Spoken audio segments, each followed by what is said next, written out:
So can you tell us a little bit about yourself and your brand? Yes, of course.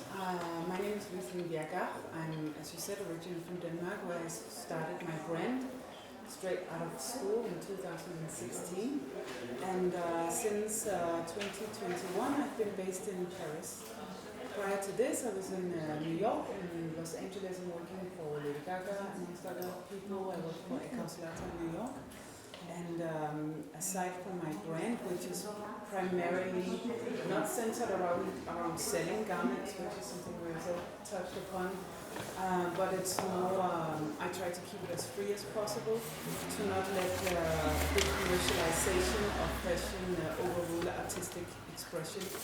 And that requires for me to do a lot of consulting work for other independent artists such as Kanye West, and I've been working for Jacques Mus, trying to build his couture archive for some years, and I think this duality of keeping my own artistic expression free allows me to experiment. So I think what you can say about my brand is that it's centered around experimentation and trying not to compromise too much.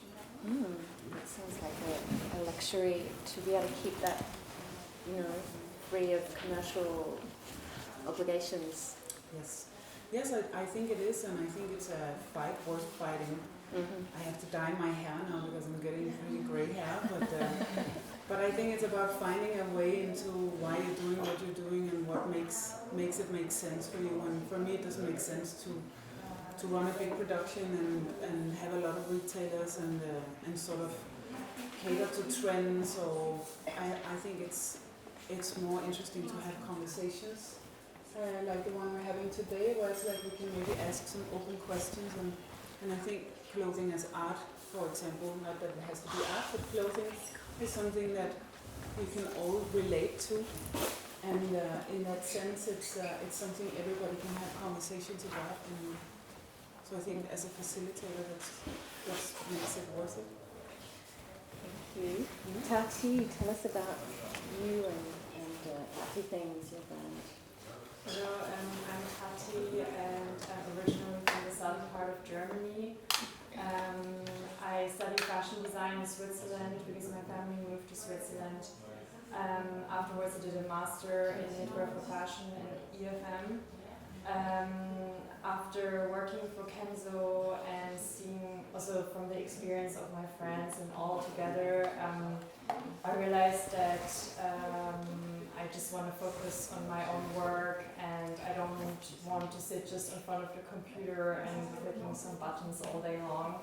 I just felt like I had this really big energy and motivation, and I had so many ideas every day that I just wanted to turn them into something that gives me pleasure and happiness. So I made this big decision last year, and I was like, okay, if I really want to do this, I have to go back home to Basel. I found out last year that my family used to own a knitwear factory 20 years ago. But I just got to know it last year. One of my aunts was like, "Oh, did you know?" And I was like, "No, no one told me all the way along." No, and then what happened was I was researching and trying to contact that uncle of an uncle, and it turned out that they sold it, and they went bankrupt. And the building is still there, but nothing, all the stone machines, everything is gone. Which made me really sad, but at the same time, I just felt like, okay, you know what, I just have to get those machines myself. So one of my ex-colleagues at Kenzo suggested me to just look around the northern part of Italy, and I just started to contact those old ladies who used to knit for Gucci and Versace at home. They had knitting studios there, and I went with a van. My mom took my mom, convinced her, and then we just picked up many machines over time. To tell the truth, I worked in a Japanese restaurant. I wasn't really proud. I felt like, oh, maybe I should work for a big brand, but I knew that it would take me years to get to where I am right now.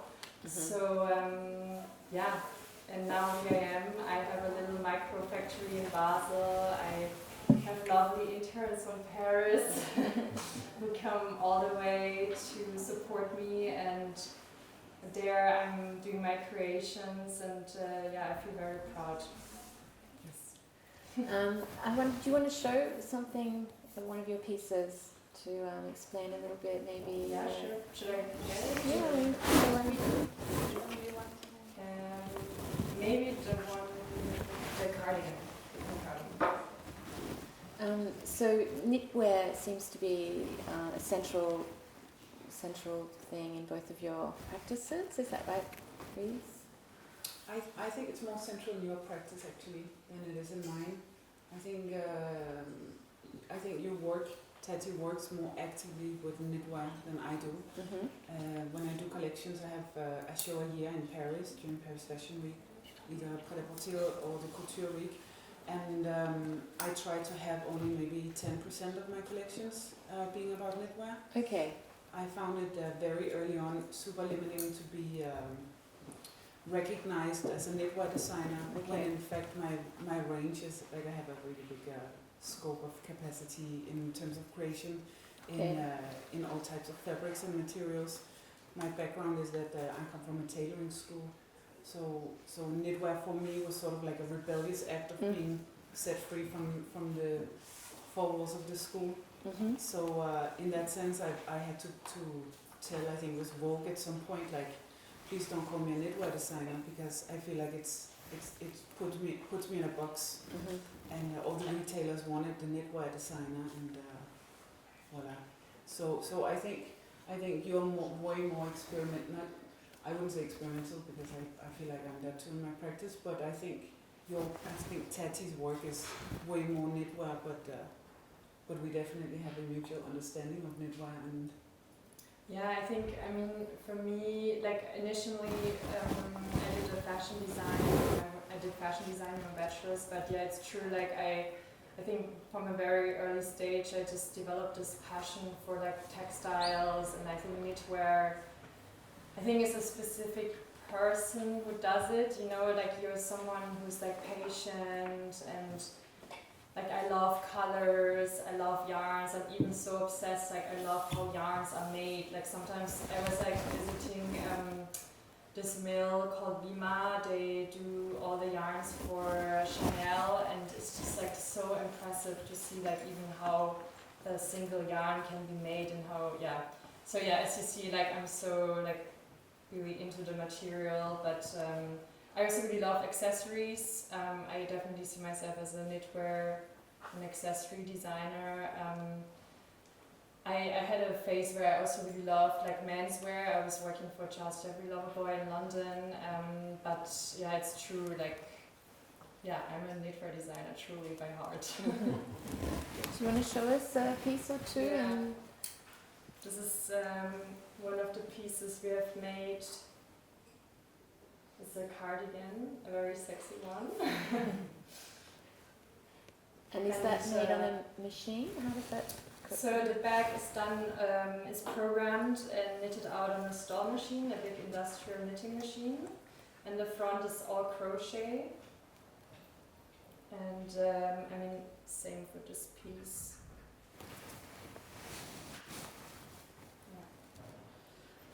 The thing is, like, maybe. I just want to.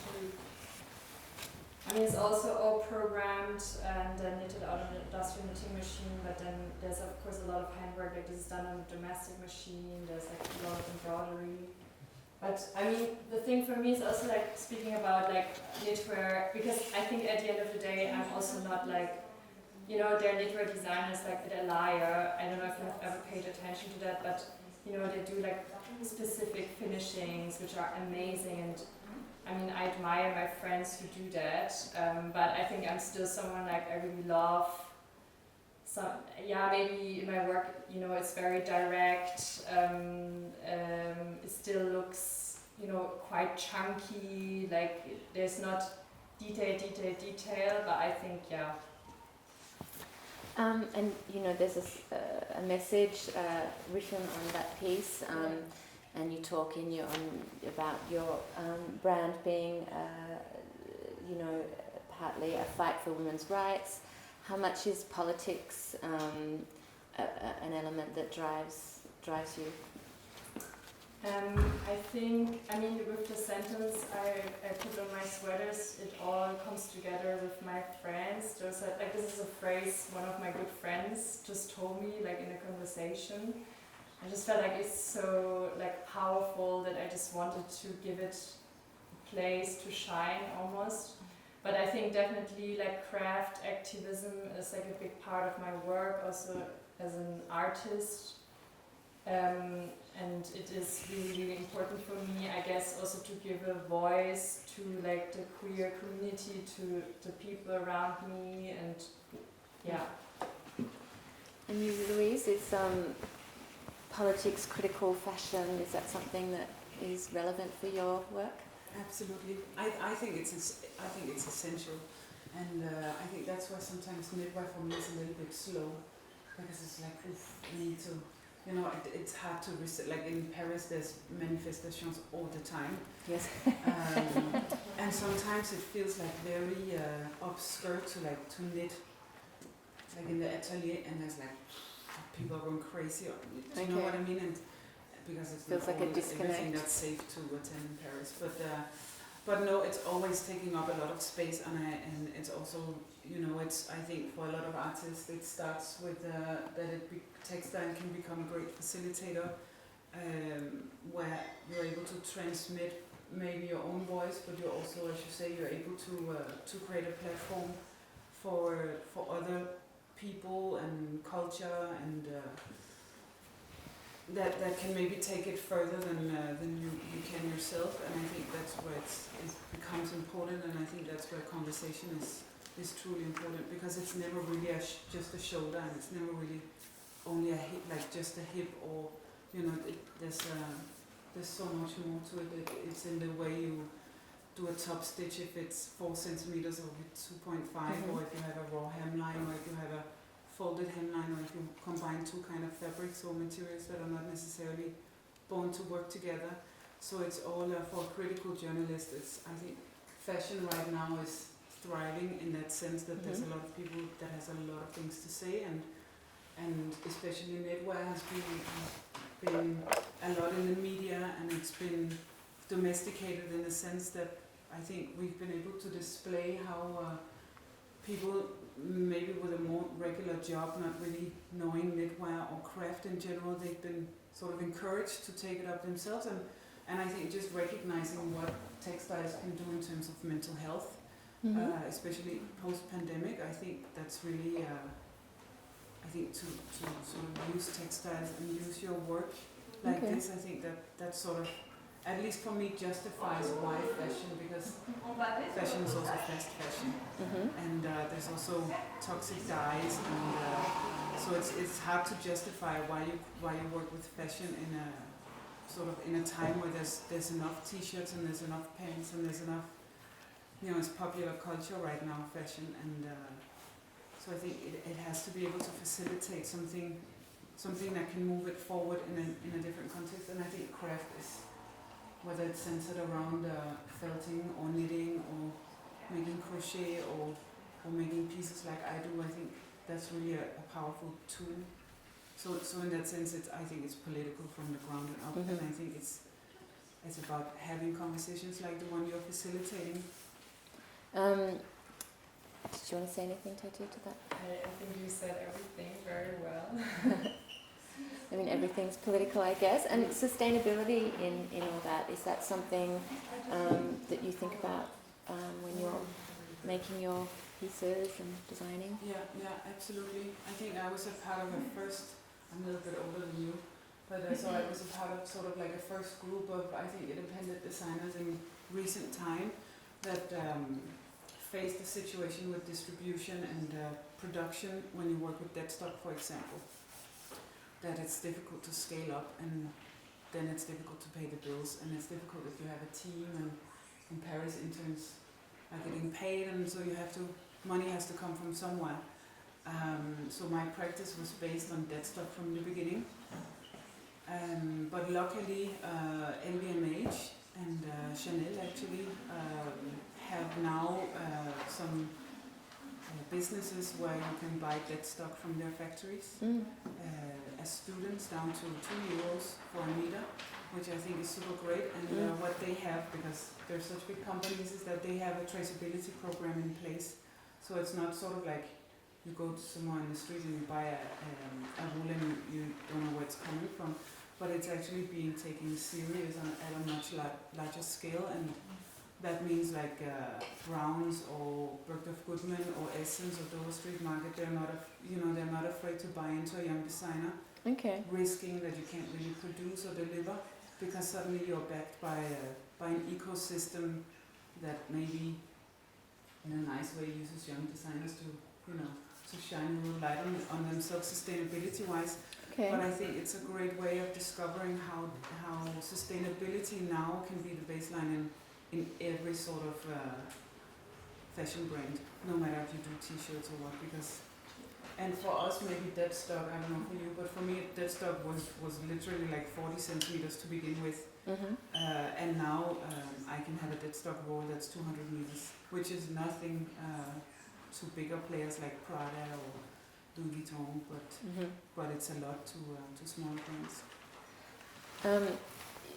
What's your perspective? I mean, are you observing? It seems like you're seeing real shifts in the industry that are going in a positive direction from what you just described. Yeah, absolutely. I think there's still there's still a lot. Like there's like huge fashion platforms that support sort of fashion weeks and other initiatives to where there was a lot of greenwashing. There's a lack of traceability with the B Corp certifications, and I think, but what I think is that there's a lot of people right now in a structural element that realizes that everything moves forward and it has to change to sort of be able to justify itself, and I think that's where young people like us or like you guys have a really important place in the history of fashion right now, because it is a shift, but it's also, you need to be able to communicate it, and you need to take yourself seriously in order for the establishment, I think, to take it serious. What about you, Tati? How is sustainability an element in your brand and your life? I mean, like it's a similar thing that, of course, like I have a big dead stock because I've collected so many yarns over the years. I've got sponsorship and stuff, and of course I could never use everything. So I'm like really trying to source out of that, and like, I mean, of course, if I work, like sometimes I do some freelance stuff for other designers, then I have to buy new yarns for them, but even there I'm trying to find like the most, sustainable yarn, but also there I'm trying to take it out of my own dead stock basically. But yeah, the thing is also with the yarn suppliers themselves, like, similar to the big brands, sometimes they have to do a big dye and then they have like a few kilograms left over, and like it could be like 20, 50, which is a lot. And they're also willing to give it to younger brands and also students. So I'm mainly sourcing out of that, Yes. Louise, you said you liked having interactive conversations, and Yes. I wonder if we can sort of throw it back out there if anyone wants to participate. Anyone has a question? It's more because sometimes it's a bit weird sitting here with my not really knowing anyone, and it's sort of like, is it even interesting, or are we talking in East where you're interested in listening to what's happening in the West? So it's more if we can...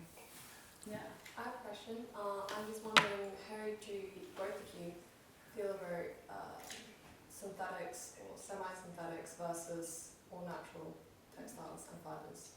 I recently had a conversation with a really great friend who knows a lot about like fibers and how to source better sustainable materials, and I was telling her that too, because like I have this big struggle of like my stuff is like really colorful, and I felt like, oh, I don't want to do, not that like everything sustainable is brown, but I just felt like I don't know how to handle it, or I don't know what to do about this. But then she just told me that I think she said like it's just like step by step figuring out, trying to find a mill that, you know, trying to do maybe just mono material. And she said even though like even I can try to use like recycled synthetics, it would be better than just using directly synthetics, you know. But she said like you cannot like from one day to another suddenly do like this 100% sustainable, like let's say biodegradable product, you know. So that kind of calmed me down. But yeah, I mean I agree with, I just think like it's a big research that maybe can go over a few years, but I think it's important to try that whenever you buy something new, to think about maybe there's a place where you can buy it second hand, or you know, like you can ask the mills like, hey, do you have some like leftover, or like is it like, do you have rather something recycled? Because like even within the yarn, in this whole yarn story, you know, it's like so difficult because there is also a lot of greenwashing. There also, you know, there's so many like certificates and la la, you know. I mean, what are the problem in yarn? You know, so naturals are better than synthetics, always in terms of environmentally or sustainably. I mean, what's the how does that all? What are the choices you face when you choose yarns?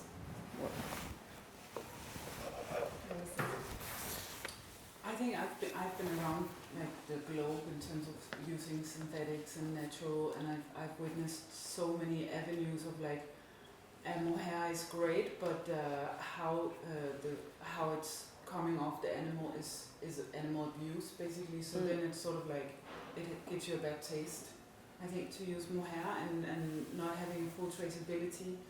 I know Walmart has a big program enrolled in sort of like promoting animal fiber, and they have a lot of restrictions on their farms on how to treat animals. Yes, because there's the animal welfare element. Yeah, absolutely, and how the farmers treat the sheep when they get lice under the skin, and but I think I recently worked with an American company called Nanolose, where they were able to replicate a jersey fiber for me that I could use in both sewing and cotton sewing and in knitwear. And this fiber was grown in a lab, and it was made out of waste from coconuts, and you can't really feel the difference. And I think maybe that's more of the conversations to sort of like innovation. Yeah, maybe it's more like innovation from waste or from what we already have compared to sort of, because the animal welfare, it's also, I don't know, it's also a dark avenue to explore, but it's also really annoying when you buy you know, synthetic sweater or whatever, and it smells like sweat after 1 hour, and you can't really clean it no matter what you do. Yeah, and then also the transport, you know, like a lot of yarns, you know, like the whole, like in itself, you know, like all the wool comes actually from Australia, then it gets shipped, then it gets shipped back, like this thing, like it's, I think it's very, very, very complex. Yes. But I mean, I agree with you that like, I think working with like new materials and innovation is definitely great. Like I also saw, like, I think there's like a company that makes yarns out of algae or something. Yeah. Like things like that, I think it's amazing. I think it's also a consumer, because you tend to want to pay more for a merino wool sweater or a mohair scarf than you want to do with a plastic fiber. But sometimes the price point is also what's competitive, right? You have Shane and you have all these fashion brands, and if you just want to be a little trendy for this summer, you maybe buy a 20 euro top instead of a 200 euro top. I don't know. I think it's also would be interesting to see how people, like how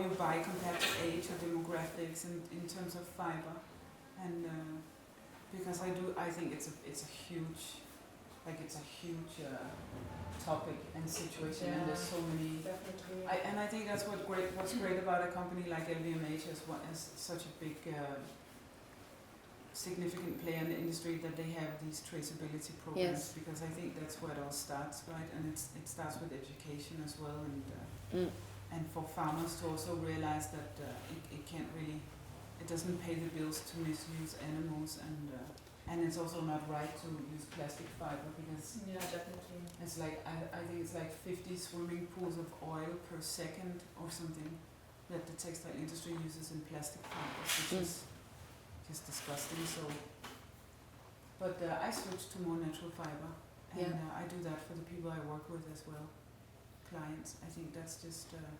So what fibers specifically do you work with, mainly? I think that's. I have to look on the computer. Because we have a lot of weird fibers where I was like, whoa, I didn't even know that's a natural fiber. Yeah, right. Yeah. Like viscose and there's all new kind of ones as well. I feel like that I haven't heard of before, and I see the label and I'm like, what is that? Is that a natural fiber? Yeah. But I think, as you mentioned, like factories now have a lot of stock where there's just like 2 kilos, 20 kilos, 5 kilos of, let's say, Dior, and they can't really use 2 kilos for anything, but we can use it for a lot. Yeah. And then you can go in and you can buy it at a super reduced price, and then it's sort of, the stock dictates what you work with, if it's merino or if it's hair. And is that something that's like a privilege of being in Paris, which is such a fashion capital, that you have access to those, or is it an international kind of thing? No, it's international. Okay. Yeah, I feel like it's actually worse if you're Paris-based, because they want international PR. Okay. So I think it's better if you're from Australia or Switzerland or something, because then it gets the message out further. Okay. Any other questions? What's your preference?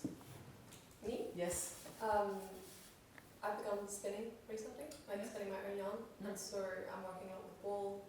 I'm trying to work with cotton. I think natural fibers, it's just the most comfortable. Yeah. And you just feel better knowing that you're washing it and you don't emit microfibers.